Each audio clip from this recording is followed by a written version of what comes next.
killings took place as soon as they'd arrived. I don't think they had any chance. They were lured here to be executed.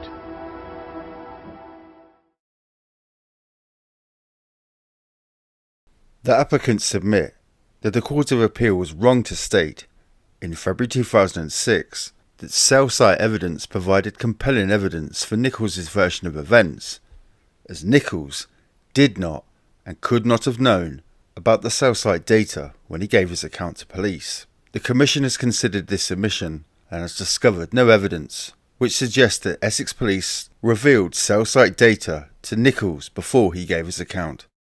Whilst it is clear that Nichols was asked questions about itemised billing in police interview at 16:38 and 17:20 on the 17th of May 1996, the Commission has seen no evidence that police revealed cell site data to him.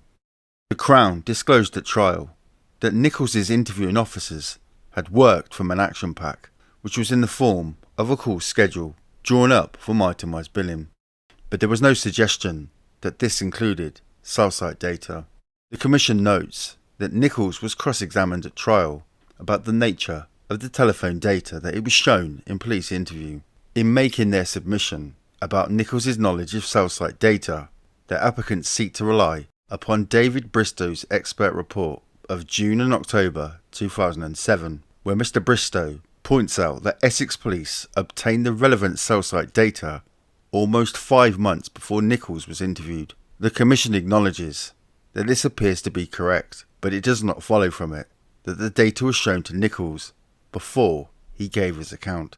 In further support of the submission regarding Nichols' knowledge of cell site data, Wombs and Steele's legal representative, Mr. Bowen, relies upon the transcript of the Section 19 inquiry interview with DC Winston, which took place on the 30th of March 2004.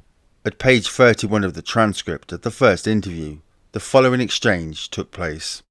Did you at any time coach Nichols so that his evidence matched the cell site analysis that you were aware of? No, definitely not. Was he ever made aware of the results of the cell site evidence that you were aware of? I don't know, sir.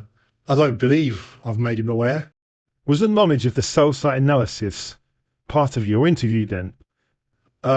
Yes. It could have been at some point, yeah. The Commission has considered these responses by DC Winston in the context of his earlier answers in the interview. When you started these interviews, when Nichols started to speak about the murders, in terms of locations, all the things that happened, can you remember what your depth of knowledge was as a previous member of the investigation team regarding the in-depth matters of these investigations? And a good example is cell site analysis and that type of thing. Or when Nichols started to speak to you, was it effectively fresh to you? He's giving you locations and the route in and out and everything. Was that completely new to you? Yes, to the best of my knowledge, it was completely fresh to me at that stage. Right. Bearing in mind that you would have had briefings fairly regularly, things like cell site analysis is the best example I can think of. Would you have known the in-depth detail of what was going on elsewhere in the investigation? We may have had an overview, but the cell site analysis, I'm not sure that I knew all the details, which I could recall now. That was done by a specific set of people, and I don't recall being specifically told the results of all the analysis. I don't recall the specific details of the cell site analysis on specific claims. The Commission notes that DC Winston was cross-examined at trial about the use of telephone data when interviewing Nichols. When you was interviewing Mr. Nichols, did you have in front of you and available for him to look at various documents? On some occasions, I believe.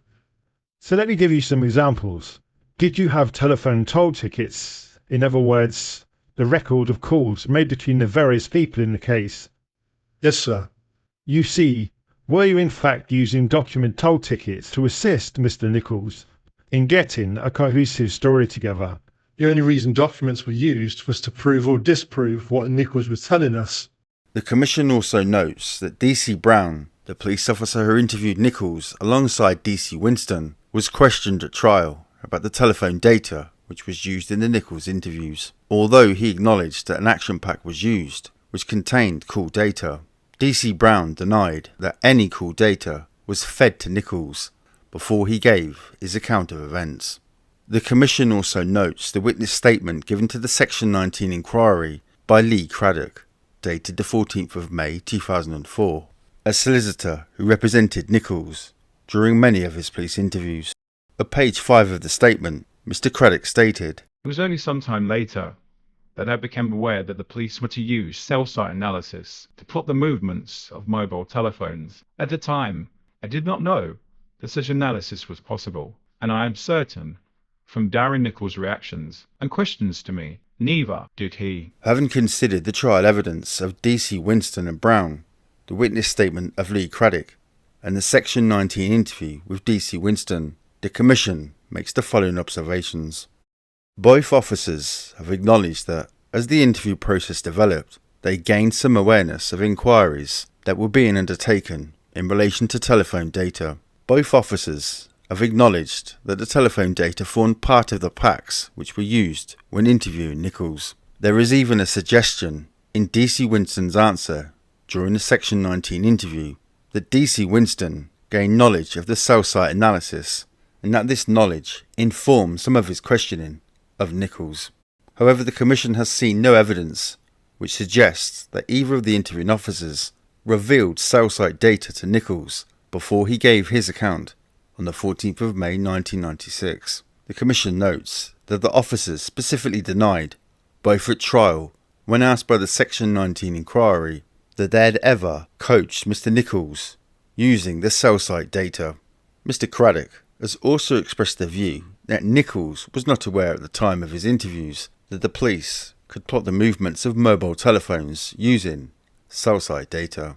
In the absence of any evidence that Essex police revealed cell site data to Nichols before he began to give his account on the 14th of May 1996, the Commission does not consider that this omission is capable of giving rise to a real possibility that the Court of Appeal would overturn the convictions in this case.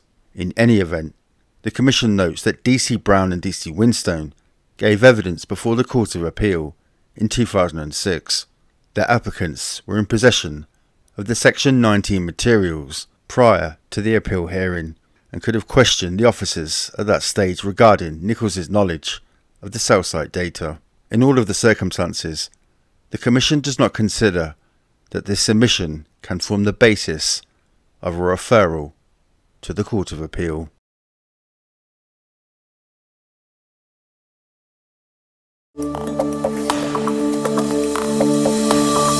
Thank you.